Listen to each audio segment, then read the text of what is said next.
مفاہمت کے بادشاہ نے تخت رائیونڈ کو لال جھنڈی دکھا دی۔ آصف زرداری کہتے ہیں نواز شریف کے ساتھ کسی قومی گرینڈ ڈائلاگ کا حصہ نہیں بنیں گے، جبکہ نیب کیسز میں پھنسی مسلم لیگ نون بھی پارٹی صدارت پر تذبذب کا شکار۔ کیا شہباز شریف سے پہلے سردار یعقوب کی باری آئے گی؟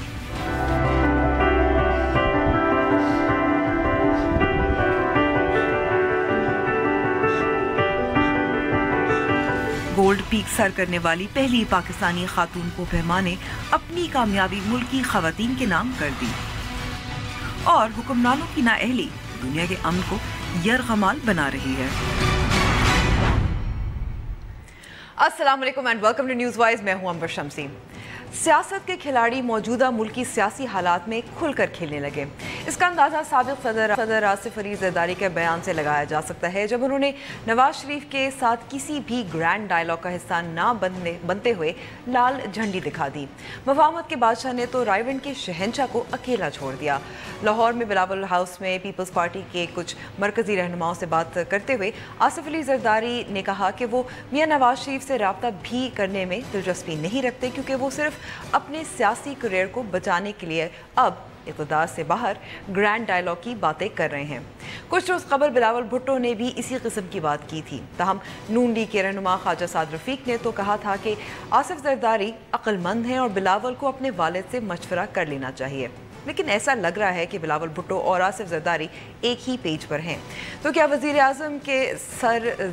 اعظم کے سر سے نااہلی کی تلوار ہٹانے اور آئینی ترامیم کے لیے نون لیگ پیپلز پارٹی کو منا پائے گی؟ اور نون لیگ کو اور بھی مشکلات ہیں۔ الیکشن کمیشن کے حکم کے تحت جماعت کو نیا صدر منتخب کرنا ہے۔ جیسے کہ وزیر اعظم کی کرسی کے لیے وزیر اعلیٰ پنجاب شہباز شریف کا نام سامنے آیا تھا، اسی طرح پاکستان مسلم لیگ نون کے صدر کے طور پر بھی ان کا نام آیا تھا سامنے، لیکن اب بھی حتمی طور پر فیصلہ نہ ہو سکا۔ ابہام کی وجہ کیا ہے؟ قانونی مشکلات ہیں یا کچھ اور پروگرام میں ملاقات کریں گے عظمیٰ یوسف سے، جنہوں نے پہلی پاکستانی خاتون کو بہما کی حیثیت سے گولڈن پیک کو سر کیا۔ 7027 فٹ بلند اس چوٹی کو گزشتہ 4 سال میں کوئی بھی سر نہیں کر پایا۔ شروع کرتے ہیں اپنی ٹاپ سٹوری سے۔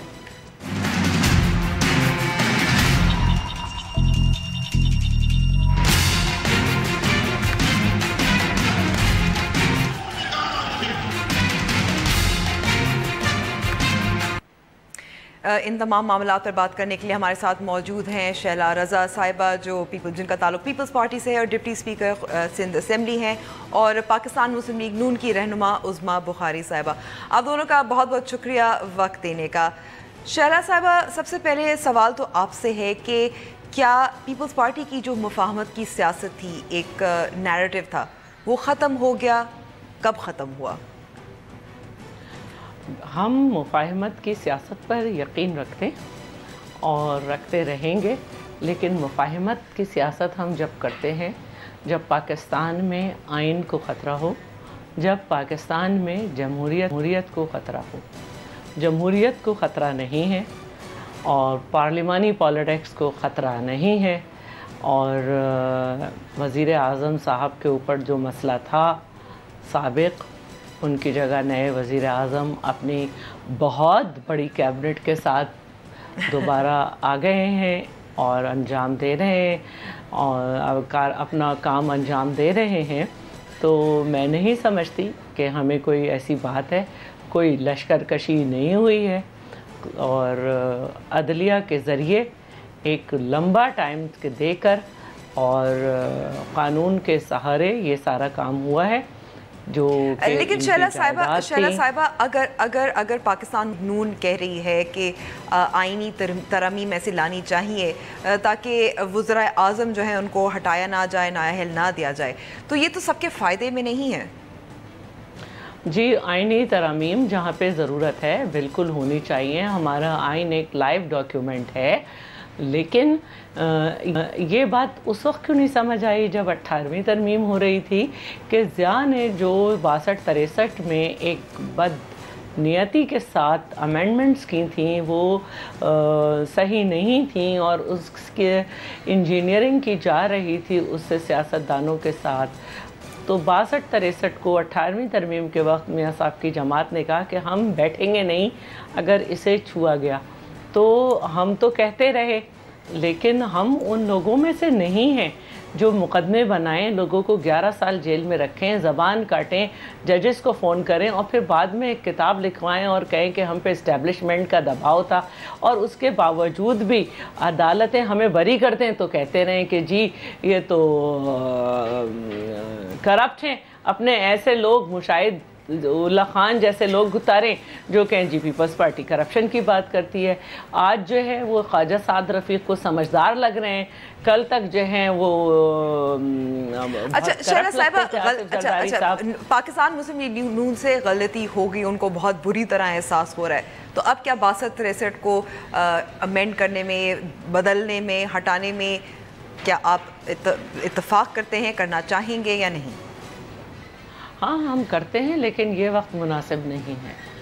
اچھا یہ وقت مناسب نہیں ہے کیونکہ اس وقت تیسری بڑی پارٹی جو ہے وہ 62-63 کو لے کے کھڑی بھی ہے. ہمیں معلوم ہے کہ یہ 62-63 کی امینڈمنٹس جو ہیں یہ سیاست دانوں کے خلاف ہی استعمال ہوں گی، کیونکہ ظاہر ہے کہ یہ کانسٹیٹیوشن کہ یہ آرٹیکل 62-63 جو ہیں یہ وہ کنڈیشنز ہیں جن کو پورا کر کے ہی آپ جو ہیں ممبر بنتے ہیں. تو اس کی بہت ساری شقیں جو ہیں وہ بہت زیادہ قابل اعتراض ہیں، لیکن میں نے کہا کہ صرف 2/3 میجورٹی ہی نہیں ہوتی. ہم جب آئین بناتے ہیں، اور عظمیٰ بہت سمجھدار، بہت اچھی ایم پی ہیں، ان کو یاد ہوگا، ہسٹری سے بھی رکھتی ہیں کہ ذوالفقار علی بھٹو نے جب آئین بنایا تھا تو بڑے بڑوں کو، سیاستدانوں کو جھکا کے دیا تھا متفقہ آئین ہونا چاہیے ہمیشہ، اور امینڈمنٹ بھی اسی لیے متفقہ رہیں کہ ہم نے تمام وہ لوگ جو اسمبلی سے باہر تھے ان کو بھی بٹھایا. اور اب ہم یہ چاہیں گے، لیکن اس وقت نہیں ہے. اس وقت نہیں ہے. عظمیٰ صاحبہ، پیپلز پارٹی کہہ رہی ہے یہ مناسب وقت نہیں ہے. پاکستان تحریک انصاف، عمران خان تو اس کے خلاف ہیں، اور بھی جماعت اسلامی بھی اس کے خلاف ہے. تو گرینڈ ڈائیلاگ تو پھر ختم ہو گیا جب کوئی بات کرنے کو تیار نہیں ہے. شکریہ انور.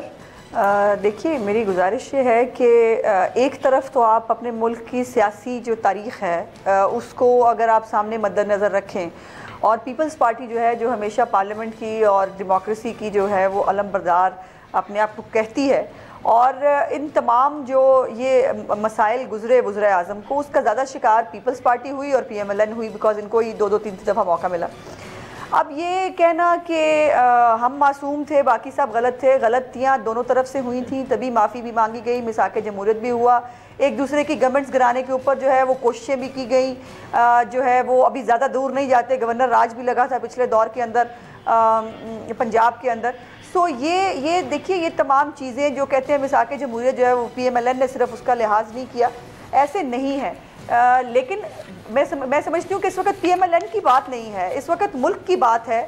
اور کیا اس ملک کو 70 سال بعد بھی ڈائریکشن درست کرنے کی ضرورت ہے یا ہمیں ایسے ہی چلنا ہے؟ یہ ایک بیسک سوال ہے، اور اسی بیسک سوال کے اوپر نہ یہ پی ایم ایل این کے فائدے کی بات ہے نہ نقصان کی بات ہے.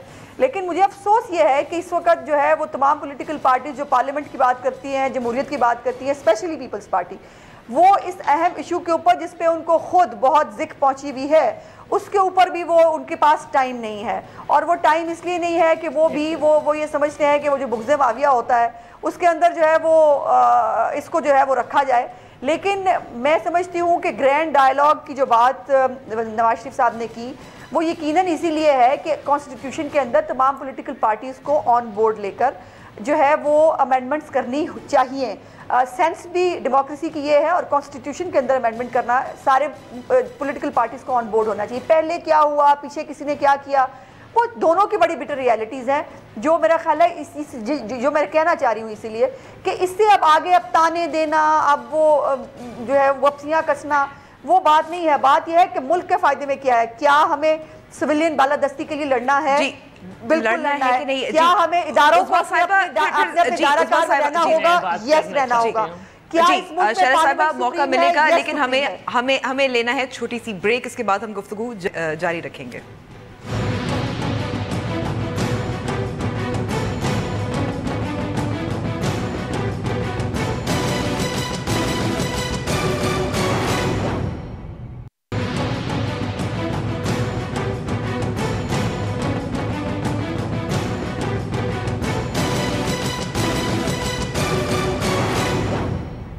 نیوز وائز میں ایک بار پھر خوش آمدید. شیلا صاحبہ، بریک سے پہلے بات ہو رہی تھی کہ ملک کی بہتری کے لیے آگے بڑھنا ہوگا، ماضی بھولنا چاہیے. آپ سے میرا ایک سوال ہے اسی حوالے سے کہ جو آپ کہتی ہیں کہ وقت یہ نہیں ہے کیونکہ یہ پیپلز پارٹی کے لیے جو سیاسی مفاد میں نہیں ہے، اس لیے پاکستان پیپلز پارٹی کے مفاد کا تو مسئلہ ہی نہیں ہے، کیونکہ ہم اگر اپنا مفاد دیکھنا چاہتے تو پھر ہم یہ نہ کرتے کہ جب ہمیں طالبان نے دھمکی دی تھی کہ اگر آپ نے الیکشن لڑا تو آپ کے لوگوں پر اٹیک ہوگا، تو ہم نے نہیں مسئلے کیے. ہم تو یہ سمجھانا چاہتے تھے اس وقت دونوں پارٹیز کو کہ تم غلط ہو، یہ مذاکرات کا ڈھونگ عوام کو نہیں دو. لیکن دونوں پولیٹیکل پارٹیز نے اپنا مفاد دیکھا، طالبان کے پولیٹیکل ونگ بن کر سامنے آئے اور پھر دیکھا انہوں نے کہ مذاکرات کے نام پہ انہوں نے الیکشن تو جیتے، لیکن عوام کو جو ہے اے پی ایم ایس کے بچوں کی لاشیں تحفے میں دیں. تو اب جو مفاد کی بات کر رہے ہیں، چلیں آئین کی بات تو دوسری ہے. آپ نے تو ایک بہت بڑا ڈائیلاگ کیا تھا تمام پولیٹیکل پارٹیز کے ساتھ کہ ملک میں نیشنل ایکشن پلان پہ عمل ہوگا. آپ کے ساتھ تو ہم ہر دفعہ بیٹھے، ڈائیلاگ میں بھی بیٹھ گئے نہ چاہتے ہوئے، لیکن آپ نے نتیجہ دیکھ لیا، پھر نیشنل ایکشن پلان پہ عمل نہیں کیا. باقی مجھے بڑی حیرانی ہوئی کہ یہ وہ عظما ہیں جو یہ چیخ کے کہتی تھی کہ نواز شریف نے ہماری 2 حکومتیں گرائیں، تو پھر ایک گورنر راج پہ تو انہوں نے بات کی. لیکن یہ تو اس وقت بھی ساتھ تھیں کہ جب نواز شریف جو تھے وہ افتخار چودھری جیسے شخص کے لیے جو کہ پولیٹیکل عزائم رکھتا تھا، آج وہ نظر آ رہا ہے، آج اس کے خلاف بھی بولتے ہیں. نہ صرف وہ بلکہ میمو گیٹ میں انہوں نے دیکھا کہ کیا ان کا کردار رہا. تو ہم تو ذاتی بات کرتے ہی نہیں، ہم یہ کہہ رہے ہیں کہ ہم کس کے ساتھ کریں جس میں 2/3 میجورٹی کے باوجود اتنی صلاحیت نہیں ہے کہ این ایف سی ایوارڈ جو عوام کے لیے ہوتا ہے، سارے صوبوں کے لیے اس کی بھلائی ہوتی ہے، وہ این ایف سی ایوارڈ کر سکا ہو. تو اس کے ساتھ بیٹھ کے ہم کیا کر سکتے ہیں؟ آج آئی ایم ایف جو ہے وہ ہمیں قرضہ نہیں دے گا مزید، کیونکہ آپ جو ہیں وہ شیلا صاحبہ یہاں میں روکوں گی، یہاں میں آپ کو روکوں گی. اس کے ساتھ جو ہمیشہ پیچھے سے چھرا مارتے ہیں، اس کے ساتھ جس نے ہمارے وزیر اعظم کی نااہلی پر کہا، ہمارے وزیر اعظم کو نااہل کروایا اور آج کہتا ہے کہ وہ غلط ہوا. تو جن کو سیاست کی سمجھ ہی نہیں ہے، جنہیں سیاست کی سمجھ ہی نہیں ہے، ان کے ساتھ ہم ڈائیلاگ کریں، وہ سمجھتے ہی نہیں، کیونکہ ان پہ ابھی وقت پڑا ہے تو وہ گلے میں ہاتھ ڈال رہے ہیں. جب وقت نہیں ہوگا تو عظما صاحبہ عظما صاحبہ یہاں آپ سے میں سوال بھی کروں گی، نہیں ہوگا تو وہ گلے میں جو ہے وہ کریں گے. ابھی وقت پڑا ہے. عظما صاحبہ ابھی جیسے شیلا صاحبہ نے کہا کہ سیاست کی سمجھ نہیں ہے، ابھی ایک اور چیز واضح نہیں ہوئی کہ پاکستان مسلم لیگ نون کا صدر کون ہوں گے. یہ بھی ایک اور سوال ہے، ابھی تک طے نہیں ہوا. الیکشن کمیشن کا تو حکم بھی ہے. دیکھیے، ہم پہلے اس سوال کا جواب دے لیتے ہیں کہ یہ ہماری پارٹی کا انٹرنل معاملہ ہے کہ ہمیں صدر کس کو بنانا ہے، اور یقیناً الیکشن کمیشن نے جو ہمیں ڈیڈ لائن دی ہے اس کے اندر یہ فیصلہ ہو جائے گا. اس کے اوپر باقی لوگوں کو فکر کرنے کی ضرورت نہیں. لیکن باتیں شیلا نے کی ہیں بڑی امپورٹنٹ ہے. عظما صاحبہ ظاہر ہے آپ لوگ فیصلہ کر رہے ہیں اور بہت سارے جو آپ نے فیکٹرز سوچ رہے ہیں، کنسیڈریشنز کیا ہیں؟ کیا قانونی مسائل کی وجہ سے جو کیسز نیب ریفرنسز ہیں، کیا حکومت جو پنجاب ہے اس کی وجہ سے، کنسیڈریشنز کیا ہیں اس وقت؟ کیا چاہتے ہیں پاکستان مسلم لیگ میں؟ کیا اس وقت ڈسکشن چل رہی ہے؟ دیکھیے، پہلے تو عمر یہ ظاہر ہے بہت سارے معاملات ہیں. پارٹی لیڈرشپ جو ہے اس نے تمام لوگوں کو، جو باقی صوبوں کی بھی ہماری لیڈرشپ ہے، اس کے ساتھ بیٹھ کر یہ فیصلہ کرنا ہے یونینیمسلی کہ پارٹی جو ہے اس کی قیادت کون کرے گا. سو یہ فیصلہ 1-2 دن کے اندر سامنے آ جائے گا، اس پہ کوئی بڑی بات نہیں ہے. اور یقیناً ہر پارٹی جو ہے اپنے مفاد کے مطابق اور اپنی جو اس کی آئیڈیالوجی ہے اس کے مطابق کام کرتی ہے. لیکن ابھی بہت امپورٹنٹ باتیں جو شیلا نے کی ہیں میں اس کو ضرور رسپونڈ کرنا چاہتی ہوں. میں تو آج بھی کہہ رہی ہوں کہ جو حکومتیں گرائی گئیں، جو نواز شریف صاحب کی گرائی گئیں یا بے نظیر بھٹو کی گرائی گئیں، وہ غلط تھا. اور یہ اعلیٰ کار جو سیاستدان بنتے رہے وہ دونوں طرف سے بنتے رہے، وہ دونوں غلط تھا. ابھی کاش آپ کے پاس ٹائم ہوتا، میں آپ کو ایک سلوانا چاہتی ہوں بے نظیر بھٹو صاحبہ کا ایک کلپ، جب ان کی گورنمنٹ جو ہے وہ ڈسمس کی گئی، اور اس گورنمنٹ کو ڈسمس جب وہ ہوئی تو اس کے بعد انہوں نے انٹرویو دیا اور انہوں نے کہا کہ میں اکاؤنٹیبلٹی کا ایک بل لائی تھی جس کے اوپر جو ہے وہ پریزیڈنٹ نے اپوز کر دیا، اور اس نے کہا کہ اکاؤنٹیبلٹی جو ہے وہ ججوں کی نہیں ہو سکتی اور اکاؤنٹیبلٹی جو ہے جو باقی اداروں کی انڈر دا کارپٹ ہوتی ہے وہ نہیں ہو سکتی. سیم وہی بات جو آج نواز شریف صاحب کہہ رہے ہیں وہ بے نظیر بھٹو اس دور میں کہہ چکی ہیں. اب سیاست کی سمجھ کس کو نہیں ہے یہ دیکھنا پڑے گا. بے نظیر بھٹو کہہ گئی تھیں کہ میں افتخار چودھری کے گھر چیف جسٹس آف پاکستان کا جھنڈا لگاؤں گی. ہمیں وہ بتا گئی تھی, ہم نے ننگے پیر مارچ کیا تھا اسمبلی سے ہائی کورٹ کی طرف اس موومنٹ کے اندر شامل ہونے کے لیے. سو یہ اور اس کے بعد جو ہے وہ ان کے بعد پالیسیاں کیسے بدلی, ان کے بعد سیاستدان جو ہے وہ سیاست کس کو سمجھ نہیں آئی اور وہ کہاں سے کہاں بات پہنچ گئی. میں اس میں نہیں جانا چاہتی کیونکہ میرا کچھ وہ اس حوالے سے کچھ ذاتی بھی وہ ہو جائے گا, میں نہیں کرنا چاہتی. لیکن میری گزارش یہ ہے کہ اس وقت دوسرے کو غلط کہہ کر آپ جو اس وقت تالیاں بجانے کی کوشش کر رہے ہیں اور آپ کو لگ رہا ہے کہ جو ہے وہ مشکل میں ہے تو اس کے اوپر ہم بھی جو ہے وہ باقی لوگوں کی طرح وہ کرنے کی کوشش کریں, اس سے پیپلز پارٹی کو کچھ نہیں ملے گا. اور پنجاب کے اندر یہ جو عمران خان سٹائل اڈاپٹ کر رہے ہیں یہ, اور عمران خان کو کاپی کر کے جو سیاست کرنا چاہتے ہیں, الٹیمیٹلی مقابلہ تحریک انصاف اور پیپلز پارٹی کے بیچ میں ہے. ان دونوں میں سے جو جیتے گا اس نے ہمارے ساتھ لڑنا ہے. تو اس لیے یہ عجیب و غریب اسٹریٹجی ہے ان کی, اور یہ عمران خان کی پالیٹکس اگر فالو کر کے یہ سمجھتے ہیں کہ یہ ریوائیو کر سکتے ہیں, شوق سے کریں, ہمیں کیا اعتراض ہو سکتا ہے. لیکن یہاں کسی ایک پارٹی کی بات نہیں ہے, ہمیں once for all as a nation ہمیں یہ فیصلہ کرنا ہوگا کہ پاکستان کی ڈائریکشن کیا ہونی چاہیے. کیا پاکستان میں سپریشن آف پاور ہونی چاہیے؟ کیا پاکستان کی پارلیمنٹ سپریم ہے؟ کیا پاکستان کے ادارے جو ہیں وہ اپنی اپنی حدود میں رہیں گے؟ کیا سویلین بالادستی ہونی چاہیے؟ کیا آپ کو یاد ہوگا, مجھے یاد کرانا پڑے گا پھر, کہ جب آپ نے ایک نوٹیفیکیشن جاری کیا انٹیریئر منسٹری کو جو ہے وہ انڈر لینے کا, سیکرٹری صاحب جو ہیں انہوں نے اس کے اوپر جو واویلا کیا, یوسف رضا گیلانی کو پارلیمنٹ میں آ کے رونا دھونا کرنا پڑا کہ یہ کیا ہو رہا ہے. سو یہ دوسرے یہ آج اگر آپ یہ سمجھتے ہیں کہ یہ اسٹائل سے آپ کو فائدہ ہوگا تو پھر برائے مہربانی وہ پارلیمنٹ کی بالادستی اور وہ باتیں نہ کریں. پارلیمنٹ کی بالادستی کے لیے آپ کو فیئر ہونا پڑے گا, وہ کوئی بھی کلیئر ہونا پڑے گا. عظمیٰ صاحبہ, اب میں شائلہ صاحبہ کو, جی شائلہ صاحبہ رسپونڈ کر سکتی ہیں جو کچھ پوائنٹ. مجھے حیرانی ہو رہی ہے کہ عظمیٰ کو ہمارے فائدے کی اتنی فکر کیوں ہے. ہمارے فائدے کی آپ لوگ سوچتے تو طالبان کو اپنا بچڑا بھائی کہہ کر, طالبان کے اپنے نظریات ملا کر پیپلز پارٹی کو یہ نہ کہتے. Nawaz Sharif on record statement ہے کہ اپنے کیے کا خمیازہ بھگت رہے.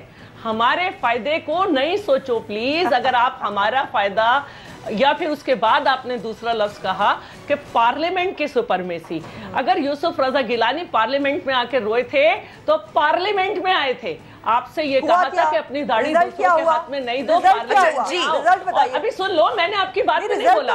اگر آپ کو پارلیمنٹ کی سپرمیسی کا, اگر پارلیمنٹ کی سپرمیسی کا آپ کو اتنا ہی تھا تو جو سلیکشن آف ججز تھا, جو پارلیمانی کمیٹی نے کرنا تھا کہ حکومت کی اور اپوزیشن کی پارٹیز مل کر جو ہے وہ ججز کو کریں, اور سینئر موسٹ جو جج ہائی کورٹ کا وہ سپریم کورٹ میں جائے گا, وہ افتخار چودھری کے کہنے پہ پی ایم ایل این نے, میاں نواز شریف نے جو ہے وہ پارلیمنٹ سے اختیار دے کے ججز کو دے دیا. اگر اتنا ہی شوق تھا پارلیمنٹ کی سپرمیسی کا تو احتساب بل کو جو ہے ہمارے دور میں نہیں ہونے دیا گیا. آپ کون سی پارلیمنٹ کی بات کر رہی ہیں؟ میاں نواز شریف نے تو آنا گوارا نہیں کیا پارلیمنٹ میں. آپ اگر پارلیمنٹ کی سپرمیسی کی بات کر رہی ہیں تو آپ کو, اچھا یہاں میں دونوں کو انٹریکٹ کر لوں. جی شائلہ صاحبہ اور عظمیٰ صاحبہ, عظمیٰ بخاری صاحبہ سن لینا, ابھی تو ایک ہی بات کی ہے میں نے اس میں. اچھا شائلہ صاحبہ, آپ سے ایک سوال ہے, آپ سے ایک سوال ہے. کرنے کے لیے یہ طریقہ نہیں ہے کہ اس میں بیچ میں بولا جائے لائر ہے, دلیل دیے تو پلیز کراس ٹاک نہیں. شائلہ صاحبہ, یہاں میں آپ سے سوال کرنا چاہوں گی کہ اس وقت جو پنجاب, آپ کیونکہ سندھ میں بیٹھی ہوئی ہیں, آپ کو لگتا ہے کہ یہ ساری جنگ پنجاب کی ہے؟ نہیں, یہ ساری جنگ میاں نواز شریف کی ہے, اور کیونکہ ان کو سمجھ نہیں آ رہا تو اس میں انہوں نے کچھ لوگ جو ہیں وہ اپنے ایک بریگیڈ بنائی ہوئی ہے جن کو نوٹس بھی آ گیا ہے, اور یہ دیکھ رہے ہیں جب کوئی پبلک امپورٹنس کا جو ہے مقدمہ سنا جاتا ہے, اس کے فیصلہ آنے کے بعد اس کو لارجلی اینالائز کیا جاتا ہے, لوگ اس پہ بیٹھتے ہیں. لیکن ابھی جو معاملہ ہے وہ یہ ہے کہ جب ان سے پوچھا گیا تھا کہ کمیشن بنائیں تو انہوں نے کہا تھا نہیں, اور جے آئی ٹی بننے پہ انہوں نے مٹھائیاں بانٹی تھیں. اب آپ ریویو میں جا رہے ہو, آپ بالکل جاؤ, لیکن جو 2/3 میجورٹی این ایف سی تک نہیں کر سکے, جو سی سی آئی کی میٹنگ نہ بلائے, جو پانی اور گیس کے مسئلے نہ حل کر سکے, کیا ڈائیلاگ اس کے ساتھ کیا جائے گا؟ اچھا مجھے موقع دیجیے. جی بالکل, لیکن پلیز کراس ٹاک نہیں, کوئی فائدہ نہیں ہوتا. نہیں, میں تو آپ مجھے اگر بات کرنے دیتی تو میں دوبارہ وہ بات کرتی کہ ججز سلیکشن اور احتساب بل پارلیمنٹ کی سپرمیسی تھی, انہوں نے نہیں ہونے دی اپنے دور میں. عظمیٰ صاحبہ دیکھیے یہ بڑا آسان ہے, دوسرے کے اوپر الزام لگا کے آپ فارغ ہو جائیں. آپ نے بھی تو ایک کانسٹیٹیوشنل کورٹ بنانی تھی نا, آپ نے بھی تو مساق جمہوریت میں یہ لکھا تھا کانسٹیٹیوشنل کورٹ بنے گی. اور آپ جب خود یہ دیکھیے, ہم نے جی آئی ٹی پہ جو ہے وہ مٹھائیاں بانٹی, ہمیں نہیں پتا تھا کہ کوئی گریٹر گیم تیار ہے, ہمیں نہیں معلوم تھا کہ ان وڈرال سیلری جو ہے اس کے اوپر آپ ایک ایسی ڈیفینیشن کریں گے جو ملک کے اندر سیلری کی ڈیفینیشن ہی نہیں ہے, اور اس کے اوپر آپ ایک وزیر اعظم کو نااہل کریں گے کہ کھیل چلتا رہے گا. اور اگر پیپلز پارٹی اس کھیل کا حصہ بن کر وہ اگر تاریخ میں اپنا نام رقم کرنا چاہتی ہے, شوق سے کرے. لیکن میری کل بھی یہ جنگ تھی, میری آج بھی یہ جنگ ہے. میں نے کئی جگہ کہا کہ ایز اے ڈیموکریٹ مجھے لگا تھا کہ مشرف کو رخصت کرنے کے بعد اب پاکستان کی ڈیموکریسی اس سٹیج پہ آ گئی ہے کہ ہم شاید یہ وزراء اعظم جو ہیں اور پولیٹیشنز خاص طور پر, یہ کسی ایک کی بات نہیں ہے, پولیٹیشنز کی توہین کر کے پولیٹیشنز کو گندا کر کے نکالا جائے تاکہ دوسرے جو ہیں وہ بہت اینجل ثابت ہوں. یہ پرانا فنومنا ہے, یہ آج کا نیا فنومنا نہیں ہے. آپ نے کیا کیا نہیں کھنگالا, جے آئی ٹی کہاں سے گھوم کے نہیں آئی. کیا پیناما کے اوپر جو الزامات لگائے گئے تھے, جو پیناما کے اوپر بات تھی, کسی ایک کے اوپر کیا کورٹ کو ورڈکٹ دینے کے قابل ہوئی؟ جس کا جواب ہے نہیں. سو یہ بات بڑی, یہ جن کو آج سمجھ نہیں آ رہا ان کو آ جائے گا سمجھ, اور یہ جو جتنے ان کو آ جائے گا. اچھا عظمیٰ صاحبہ ایک اور سوال. جی عظمیٰ کے پھر وہ جو نکل جاتے ہیں نا, یہ حوصلہ پھر کرنا پڑے گا. اگر آپ بڑے جیدار ہیں نا, ہم تو بہت گنہگار نکلے, ہم نے تو سارے گناہ ہمارے. عظمیٰ صاحبہ, جی عظمیٰ صاحبہ آپ سے آخری سوال, کیونکہ میرے پاس وقت بہت تھوڑا ہے. آخری سوال یہ ہے کہ پاکستان عوامی تحریک اور پیپلز پارٹی نے کلثوم نواز کی NA 120 کی جو کینڈیڈیسی ہے اس کے خلاف پٹیشن دائر کی ہیں, اقامہ کا بھی ذکر ہے, تو ڈر لگ رہا ہے کہ دوبارہ سے کچھ مسئلہ ہو سکتا ہے؟ نہیں, قطعاً نہیں. دیکھیے امبر کلثوم بی بی جو ہیں وہ کبھی بھی کوئی آفس ہولڈر نہیں رہی ہیں پاکستان میں. دوسرا ان کا اقامہ جو ہے وہ 2015 تک کا تھا. سو اس کا ان کی اب اس کینڈیڈیٹ سے کوئی لینا دینا نہیں ہے. اور جو بھی یہ انہوں نے معاملات اٹھائے ہیں وہ بھی ظاہر ہے ایک پوائنٹ سکورنگ کی بات ہے, پیچھے نہ رہ جائیں. جتنے ووٹ ملیں گے نا وہ اس کا ڈسکشن پھر ضرور کیجیے گا. ابھی جتنے ووٹ 122 میں ملے تھے, جتنے ووٹ جو ہیں وہ باقی الیکشن میں ملے ہیں, 120 کا رزلٹ بھی بہت دن دور نہیں ہے, اس میں آپ دیکھ لیجئے گا کہ کتنے ووٹ ملتے ہیں. بہرحال ہم سیکورٹی کے کتنے ووٹ ملتے ہیں, ٹھیک ہے جی, ہم ان تمام معاملات کا جو ہے وہ جواب دیں گے, الیکشن کمیشن حل ہو جائے گا. عظمیٰ صاحبہ اور شیلا صاحبہ آپ دونوں کا بہت بہت شکریہ. بریک کے بعد ہم ایسی خاتون کو پہما سے ملاقات کریں گے جنہوں نے گولڈن پیک کو حال ہی میں سر کیا.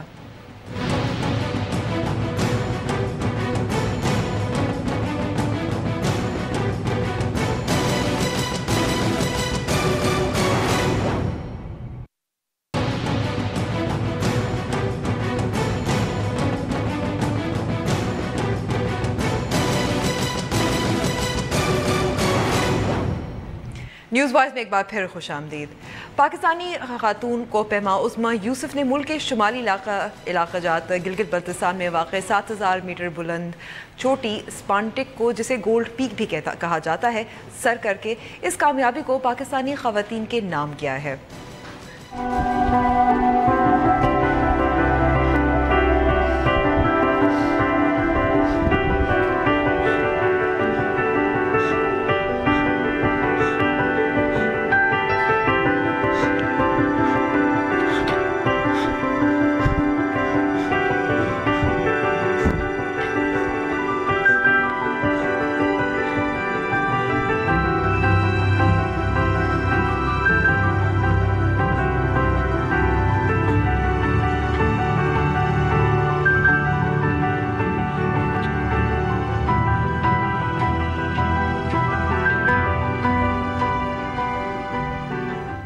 اپنا سفر بتانے کے لیے, اپنے بارے میں بتانے کے لیے عظمیٰ یوسف خود ہمارے ساتھ موجود ہے. بہت بہت شکریہ عظمیٰ ہمیں وقت دینے کا. پہلے تو بتائیے گا کہ یہ سفر کس طرح سے رہا, جو آپ کا گولڈ پیک سپانٹک کو جو آپ نے سر کیا, کتنا مشکل تھا؟ یہ 3 اگست کو میں نے اسٹارٹ کیا. اسلام آباد سے میں نکلی اور اسکردو کی طرف, اور تقریباً 10 تاریخ کو 7 سے 10 تاریخ کے بیچ میں ہم لوگ ارندو پہنچے, اور ارندو پہنچ کر پھر ہم لوگوں نے اپنا سفر سٹارٹ کیا گلیشیئرس کے اوپر ٹریک کرتے ہوئے. بیس کیمپ پہنچے. بیس کیمپ کا بھی ایک مشکل طویل سفر تھا. بیس کیمپ تک پہنچنا بھی ایک کافی مشکل راستے تھے. ان کو سفر کر کے جب میں بیس کیمپ پہنچی تو وہاں پہ میں نے 2 غیر ملکی ٹیمز دیکھیں, اور پاکستان سے میں ہی اس وقت وہاں پہ ریپرزینٹ کر رہی تھی, تو مجھے بہت خوشی ہوئی. لیکن جو میں نے اپنا سفر اسلام آباد سے شروع کیا تھا بیس کیمپ تک, وہ بہت اچھا گزرا. مختلف راستوں سے گزرتی ہوئی, نیچر ورلڈ کو انجوائے کرتی ہوئی جب میں وہاں پہنچی تو مجھے پتہ چلا کہ یہاں پہ بہت سارے چیلنجز ہیں اور میں نے ان کا سامنا کرنا ہے. اور آپ نے بھی مجھے کریکٹ بھی کیا کیونکہ 7027 میٹر کی بلندی پر ہے. تقریباً 4000 میٹر کی بلندی پر اس کا کیمپ 1 سٹارٹ ہوتا ہے. تو بیس کیمپ سے جب میں کیمپ 1 پہنچی تو وہاں پہ ہم لوگوں نے ایک رات گزاری. اگر وہاں پہ آپ کی طبیعت خراب ہو گئی یا آپ کو ایکلیمیٹائز نہیں ہوئے تو پھر آپ واپس جا سکتے ہو, پھر آپ اس ایکسپیڈیشن کو کمپلیٹ نہیں کر سکتے.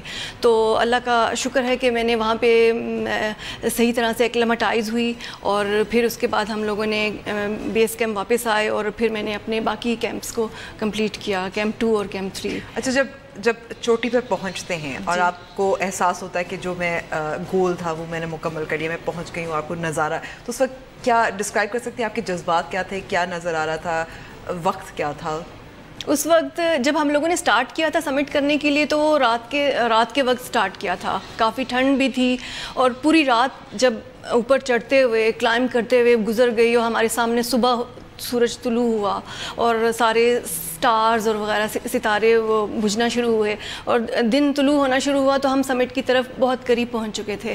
اور اس وقت فیلنگز اس طرح تھی کہ صبح بھی طلوع ہو رہی ہے, دن بھی طلوع ہو رہا ہے, اور ہم اپنے مقصد اپنے مشن کی طرف کمپلیٹ کر کے اپنے مشن کو کمپلیٹ کر رہے ہیں. تو جب میں اوپر پہنچی تو کافی میری انرجی کم ہو چکی تھی, بہت زیادہ میں لوز کر لی تھی اپنی انرجی. تو میں نے اپنے آپ کو بہت زیادہ اسٹرانگ کیا, کیونکہ یہ میرا لاسٹ ٹائم تھا. سمٹ ٹائم پہ بھی اپنے آپ کو اگر انسان کنٹرول کرے اور اسے کمپلیٹ کرے تو آپ کر سکتے ہو, لیکن اس ٹائم پہ اگر آپ نہیں کر سکے تو آپ کے بہت زیادہ ہیلتھ ایشوز اسٹارٹ ہو سکتے ہیں. تو میں نے بہت زیادہ زور لگا کے اوپر پہنچی, تو مجھے یوں لگا, کافی اسٹیپ ایریا تھا. جب اسٹیپ ایریا کراس کر کے میں اوپر پہنچی, آکسیجن بھی وہاں پہ آکسیجن لیول بہت کم ہوتا ہے, آکسیجن کم ہوتی ہے, آپ لوگ بہت مشکل سے سانس لے سکتے ہو. تو جب میں وہاں سمٹ کیا, میں وہاں پہنچی تو مجھے یوں لگا جیسے اٹس لائک اے اسپیس, یہ کوئی اور ہی دنیا ہے, بہت خوبصورت, کیونکہ میں اس ٹاپ پر تھی, آسمان پار چلے گئے, ٹاپ پر ہوں, اور باقی سارے ماؤنٹینس وہاں سے نظر آ رہے تھے, K2 اور باقی تمام ماؤنٹینس سارے, سب کا ویو بہت خوبصورت نظر آ رہا تھا. وہ بہت دور سے چھوٹے نظر آ رہے تھے, تو وہ ویو بہت زیادہ خوبصورت تھا. ہم نے وہاں 2 گھنٹے گزارے, کیونکہ وہاں کم ٹائم گزارتے ہیں, بہت آپ کو نیچے آنا پڑتا ہے, زیادہ آپ اس ایریا میں نہیں ٹائم گزار سکتے. تو لیکن ہمارا دل ہی نہیں چاہ رہا تھا کہ ہم لوگ نیچے کی طرف اتریں, تو ہم نے بہت سی پکچرز بنائی اور بہت انجوائے کیا.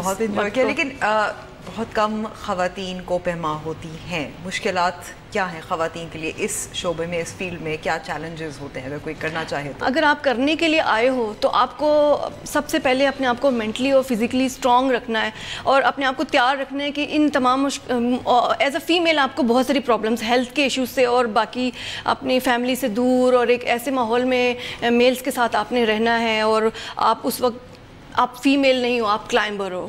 آپ کو ایز اے نازک نہیں سمجھا جائے گا کہ آپ کو یہ پرابلم ہو گیا, وہ پرابلم ہو گیا. آپ نے اپنے آپ کو اسٹرانگ رکھنا ہے, اور اپنی بہت ساری تکلیفوں کو چھپا کے اور اپنے آپ کو مضبوط رکھ کر آپ نے, تاکہ ظاہر نہ ہو کہ میں کمزور ہوں. تو اس وقت زیادہ آپ کو چیلنج فیل ہوتا ہے کہ مجھے پاکستان کی اور لڑکیوں عورتوں کو میں ریپرزینٹ کر رہی ہوں, تو مجھے اپنے آپ کو اسٹرانگ رکھنا ہے, ان کے سامنے اپنے آپ کو ویک نہیں دکھانا. تو ٹریننگ کس قسم کی ہوتی ہے, آپ نے کس قسم کی کیونکہ آپ نے جیسے ہم بات کر رہے تھے, آپ ویسے تو ہاؤس وائف ہیں. جی میں ہاؤس وائف ہوں. تو ویسے ٹریننگ کیا کرتی رہی ہیں, اور یہ کیوں؟ میں ٹریننگ تو میری چلتی رہتی تھی. راک کلائمبنگ تو میں کرتی رہتی ہوں, شوق سے بھی کرتی ہوں, اور وال کا بھی کرتی ہوں, وال کلائمبنگ بھی کرتی ہوں, اور ٹریکنگ اور باقی ٹورز اور یہ میں نے کافی کیے ہیں. لیکن گیئرس کو کیسے یوز کرنا ہے, اور how to claim, how to control your body, اور یہ چیزیں بھی میں نے اپنے اسی کلائمبنگ کے دوران ہی بہت کچھ لرن کیا دیکھ کر, اور ان کو اپنے جو ساتھی ہائی الٹیٹیوڈ کلائمبرز ہیں اور باقی کلائمبرز کو بھی دیکھ کر بہت کچھ سیکھا. اچھا, اس سے پہلے بھی آپ نے کچھ پیکس سر کی ہیں, چوٹیاں سر کی ہیں, اس کے بارے میں وہ ایکسپیرینس کچھ اس کے بارے میں بتا سکتی ہیں؟ جی, وہ 6050 میٹر میں نے منگلک سر کیا تھا جب. تو اس وقت یہ تھا کہ ہماری ایک نارمل ٹیم تھی, لوگ تھے اور بھی تھے. تو موسم کا آپ کو پتہ ہے اس فیلڈ میں کلائمبنگ میں موسم اور ویدر کا بہت زیادہ ایشو ہوتا ہے کہ اگر آپ کتنی بھی کوشش کر لو لیکن موسم خراب ہے تو آپ کا موسم آپ کا ساتھ نہیں دے رہا تو آپ یو فیل. تو میں نے منگلک سر کو میں نے خراب موسم میں, بہت زیادہ گندے موسم میں میں نے اس کو کلائم کیا, جب آپ مطلب سردیوں کا موسم تھا لیکن سنو فال بہت زیادہ تھا, ٹمپریچر ڈاؤن ہو گیا تھا. سردیوں کا موسم کیوں, اس کا کیوں؟ سپٹمبر تھا اور پھر اکتوبر سٹارٹ تھا. تو 8 اکتوبر کو وہ میں نے کیا, اور ونٹر سٹارٹ تھا. ابھی ونٹر سٹارٹ تھا لیکن وہاں پر آپ کو ٹمپریچر کافی کم ملتا ہے. آپ کو 4000 اور 5000 جیسے جیسے آپ ہائٹ پہ جاتے ہو تو ٹمپریچر آپ کو سنو بھی زیادہ ملتی ہے. تو وہ میں نے جب کلائم کیا منگلک سر کو تو میرے اندر بہت زیادہ کانفیڈنس پیدا ہوا. مجھ میں اتنا کانفیڈنس پیدا ہوا کہ میں اگر 6050 کر سکتی ہوں تو باقی پیکس بھی پاکستان کی میں ضرور کر سکوں گی. اچھا, یعنی کہ یہاں سے آپ کا ایک آپ کو جذبہ پیدا ہوا کہ میں مزید پیکس کروں, کیونکہ میرے ساتھ اور پاکستانی لوکلز بھی تھے, وہ میل تھے, اور وہ سارے میل جو تھے وہ جہاں کریمپون پہننا ہے, آپ نے شوز پہننے اور ہارنس پہننا ہے اور روپ اپ ہونا ہے, اس پورشن پہ آ کے ان لوگوں نے ہار مان لی کہ بس اب ہم یہاں سے واپس چلتے ہیں, موسم بھی خراب ہو گیا ہے اور آپ اکیلی فیمیل ہو, آپ کی مرضی, آپ واپس چلتی ہو ہمارے ساتھ تو چلو, ورنہ آپ اس کو کنٹینیو کرو. تو میں نے مجھ سے پوچھا بھی گیا کہ آپ اس کو کنٹینیو کریں گی, تو میں اسے کرنے کے لیے ہی آئی تھی. اور اسے اب اتنے یہاں تک تو پہنچ گئی ہیں, آخر سر کرنا چاہیے. جی, اور میں نے موسم کی بھی پرواہ نہیں کی, حالانکہ کلائمبنگ کے رولز ہیں کہ خراب موسم میں نہیں کرتے, آپ کا رسک ہے, آپ کی لائف کا رسک ہے. تو لیکن وہ میرا فرسٹ ایکسپیڈیشن تھا تو اس کو میں نے ایکسیپٹ کیا اور میں نے اس کو کمپلیٹ کر کے دکھایا. جب وہ میں نے کیا بھی شمشال ویلی, جو سمینہ بیگ ہماری مشہور پاکستانی کلائمبر ہیں جو ہمارا فخر ہیں, تو ان کے گاؤں سے میں نے سٹارٹ کیا. وہ وہاں کے ٹریکس اور جو لوگ کر چکے ہیں کلائمبنگ, وہ آپ جانتے ہیں کہ شمشال کا ایریا کیسا ہے, وہاں کے ٹریکس بہت ڈینجرس ہیں, اور میں نے سٹارٹ ہی وہیں سے کیا اور میں نے سیکھا بھی وہیں سے, کیونکہ بہت چیلنجنگ تھا. لیکن بہت چیلنجنگ تھا. تو اب اگلا کون سے پیکس آپ کا ارادہ رکھتی ہیں؟ ننگا پروت, K2, ماؤنٹ ایوریسٹ؟ جی انشاءاللہ 8000 کمپلیٹ کروں گی. اس کے بعد پاکستان کے جو اچھے سب ماؤنٹینز بہت خوبصورت ہیں, میرا تو دل چاہتا ہے میں سب کو کروں, لیکن تھوڑی سی ایڈکشن سی بن گئی ہے. جی بالکل. اچھا, تو فیملی, جو گھر میں لوگ ہیں, ان کا آپ یہ اس پیشن کے بارے میں کیا خیال ہے؟ کیونکہ آپ کو ان کو چھوڑ کے جانا پڑتا ہے. جی, فیملی کی سپورٹ کے علاوہ آپ کچھ بھی گھر سے ایک قدم باہر نہیں نکال سکتے. تو اس میں میرے ہسبینڈ کا بہت بڑا ہاتھ ہے کہ انہوں نے میرا بہت ساتھ دیا, میرے بچوں کا ہاتھ ہے, انہوں نے بہت سپورٹ کیا مجھے اور انکریج کیا. بلکہ میری ان سے بات ہوتی تھی اوپر سے اور سیٹلائٹ فون سے, تو میں ویدر کا سارا اپڈیٹ لیتی تھی ان سے پوچھ کے, فیملی سے بھی, اور باقی بہت سی جگہوں سے اپڈیٹ لیتے تھے ہم لوگ. تو مجھے میرے بچے یہی کہتے تھے کہ آپ اسے کمپلیٹ کر آئیں. ان کو یہ نہیں لگتا تھا کہ خطرہ ہے, ڈر ہے کہ کچھ ہو نہ جائے آپ کے ہسبینڈ یا بچے؟ یہ تو آپ کو پتہ ہے, جب اس کلائمبنگ کے آپ اس میں آؤ تو لائف تو رسک ہے, اس میں رسک بہت ہے. بہت سارے اسپورٹس ہیں ہمارے, کرکٹ ہے, ہاکی ہے, لیکن اس میں لائف رسک کا کوئی وہ نہیں ہے. آپ اسپورٹس کرو گے, ہیلدی اسپورٹس ہے, کھیل کے آ جاؤ گے. لیکن یہ والا اسپورٹس ایسا ہے کہ اس میں کچھ بھی ہو سکتا ہے, آپ کے ساتھ ایولانچ آ سکتا ہے, آئس کریکس ہیں, کریوسز بہت زیادہ تھے, بہت زیادہ کریوسز تھے. تو